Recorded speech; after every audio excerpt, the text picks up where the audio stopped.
Hello' মৰমৰ ছাত্ৰ-ছাত্ৰীসকল, আশা কৰোঁ সকলোৱে ভালে আছা। আজি এই ভিডিঅ'ত BA 5th semester Assamese major Sankardev অধ্যয়ন এই কিতাপখনৰ দ্বিতীয় অধ্যায় বৰগীত কীৰ্তন ঘোষা পাঠটোৰ কিছু প্ৰশ্ন উত্তৰ লৈ আনিছোঁ। আৰু যিসকল ছাত্ৰ-ছাত্ৰীয়ে মোৰ ভিডিঅ' প্ৰথমবাৰ চাই আছা, প্লিজ লাইক এণ্ড ছাবস্ক্ৰাইব কৰি দিবা। আৰু যদি ফেচবুকত চাই আছা, প্লিজ পেজটো ফ'ল' কৰি দিবা, যাতে এনেধৰণৰ ভিডিঅ'সমূহ সকলোতকৈ প্ৰথমতে পোৱা। ব'লা ভিডিঅ'টো আৰম্ভ কৰোঁ। অধ্যায় 2 বৰগীত কীৰ্তন ঘোষা।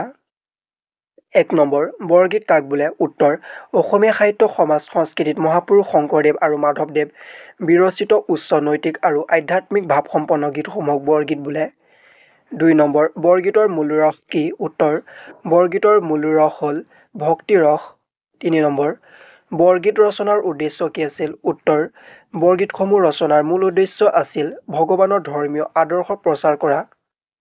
4 নম্বৰ, শংকৰদেৱে ৰচনা কৰা প্ৰথম বৰগীতটি কি আৰু ক'ত ৰচনা কৰিছিল? উত্তৰ, শংকৰদেৱে ৰচনা কৰা প্ৰথম বৰগীতটি হ'ল মন মেৰি ৰাম চৰণেহি লাগো। এই বৰগীতটি বদৰিকাশ্ৰমত ৰচনা কৰিছিল। 5 নম্বৰ, শংকৰদেৱৰ সময়ত ধৰ্মক্ষেত্ৰত অসমৰ সামাজিক পৰিৱেশ কেনেকুৱা আছিল? উত্তৰ, শংকৰদেৱৰ সময়ত ধৰ্মক্ষেত্ৰৰ অসমৰ সামাজিক পৰিৱেশ বৰ ভাল আছিল। দেৱী কামাখ্যা মন্দিৰক কেন্দ্ৰ কৰি শক্তি সাধনা তথা তন্ত্ৰ যোগৰ প্ৰচাৰ হৈছিল। এই পূজাত মদ্য, মাংস, মৎস্য, মুৰ্দা আৰু মৈথুন এই পঞ্চমকাৰ উপচাৰ ৰূপে আগবঢ়োৱা হৈছিল। 6 নম্বৰ, বৰগীতৰ বিষয়বস্তু সম্পৰ্কে এটি চমু আলোচনা কৰা। উত্তৰ, বৰগীত শ্ৰীকৃষ্ণৰ নাম আৰু গুণৰ বাবে গোৱা হয়। ইয়াৰ দ্বাৰা শিশু কৃষ্ণৰ সমস্ত লীলাৰ কথা গম পোৱা যায়। এই বৰগীতৰ বাবে খোল, তাল আদি বাদ্যযন্ত্ৰৰ প্ৰয়োজন হয়। 7 নম্বৰ, নাৰায়ণ কাহে ভকতি কৰোঁ বৰগীতৰ তাৎপৰ্য ব্যাখ্যা কৰা। এই প্ৰশ্নটো পৰীক্ষাত আহি থাকে তোমাৰ। উত্তৰ, পৃথিৱীৰ বিভিন্ন জনগোষ্ঠীৰ মাজত বিভিন্ন ভক্তিৰ ধাৰা গঢ় লৈ উঠিছে আৰু সেই নিৰাকাৰ পৰম শক্তিক বিভিন্ন নামেৰে যদিও সম্বোধন কৰে, তথাপি সেই মহাশক্তি এটাই। নাৰায়ণৰ লগত যি সাংসাৰিক সম্পৰ্ক স্থাপন কৰি মালিক দাস, পিতা পুত্ৰ, মাতৃ পুত্ৰ, পতি পত্নী, প্ৰেমিক প্ৰেমিকা, বন্ধু বৰ্গ আদি বিভিন্ন ৰূপত ভক্তই কল্পনা কৰিছে। 8 নম্বৰ, সাৰংগপাণি বৰগীতটিৰ তাৎপৰ্য ব্যাখ্যা কৰা। এইটো আহি থাকে, তোমালোকে মনত ৰাখিবা, এইটো পৰীক্ষাত প্ৰায় আহি থাকে। উত্তৰ, ধনশিৰি ৰাগত গোৱা মহাপুৰুষ শংকৰদেৱ বিৰচিত এই বৰগীতটি হৰি নাম ল'বলৈ অৱহেলা কৰা সংসাৰ আসক্ত পাপমতী মানুহৰ কথা কৈছে। সাৰং ধনু ধাৰণ কৰে কাৰণে বিষ্ণু বা কৃষ্ণৰ আন এটা নাম হৈছে সাৰংগপাণি। সংসাৰৰ নানা প্ৰলোভনৰ মাজত পৰি অকাৰ্য অকৰ্ম আৰু মনুষ্য জীৱনক পৰিত্ৰাণ কৰিব পাৰে ঈশ্বৰৰ শৰণাগতিয়ে মহাপুৰুষ শংকৰদেৱে নিজকে পাপমতী বুলি অভিহিত কৰি নিজকে কৃষ্ণত সমৰ্পণ কৰি দুখ যন্ত্ৰণা স্বৰূপ নৰকৰ পৰা উদ্ধাৰ কৰিবলৈ প্ৰাৰ্থনা কৰিছে। গীতিকাৰে বুজি পাইছে ঈশ্বৰৰ বাহিৰে এই সংসাৰ সাগৰ তথা নিৰয় নামৰ নৰকৰ পৰা আন কোনোৱে উদ্ধাৰ কৰিব নোৱাৰে।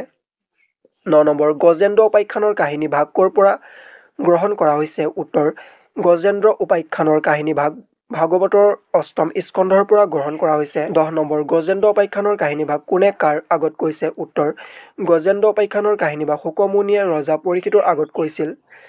11 নম্বৰ, বৈষ্ণৱ ধৰ্মৰ আৰাধ্য দেৱতা কোন? উত্তৰ, বৈষ্ণৱ ধৰ্মৰ আৰাধ্য দেৱতা হ'ল ভগৱান বিষ্ণু। 12 নম্বৰ, গজেন্দ্ৰ উপাখ্যানৰ কাহিনী ভাগ চমুকৈ বৰ্ণনা কৰা। এইটো পৰীক্ষাত আহি থাকে, তোমালোকে মনত ৰাখি ল'বা। প্ৰশ্নটোৰ উত্তৰ মই পঢ়ি নিদিওঁ, মই দেখুৱাই যাম, তোমালোকে চাই গৈ থাকা, কাৰণ পঢ়ি দিলে বহুত দীঘল হ'ব। যিবোৰ সৰু প্ৰশ্ন উত্তৰ সেইবোৰ মই পঢ়ি দিম।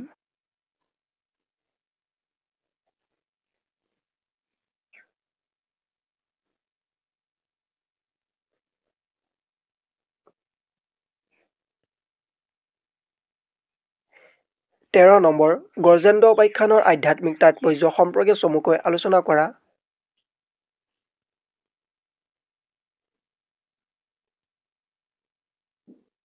চৈধ্য নম্বৰ, গজেন্দ্ৰ উপাখ্যানত অসমীয়া সমাজৰ চিত্ৰ কেনেদৰে প্ৰকাশ পাইছে আলোচনা কৰা।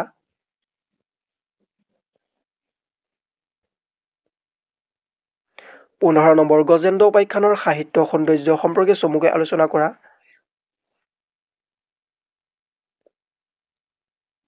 16 নম্বৰ, শিশুলীলা খণ্ডটিৰ মূল ক'ৰ পৰা গ্ৰহণ কৰা হৈছে? উত্তৰ, শিশুলীলা খণ্ডটিৰ মূল ভাগৱতৰ পৰা গ্ৰহণ কৰা হৈছে।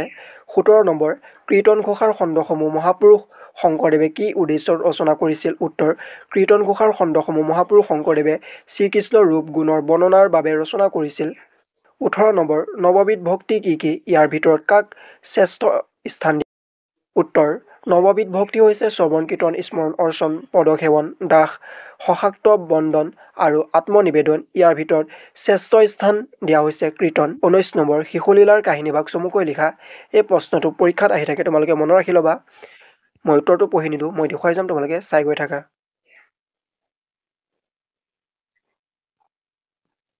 20 নম্বৰ মাতৃ যশোদাক কৃষ্ণই কিদৰে বিশ্বৰূপ দৰ্শন কৰাইছিল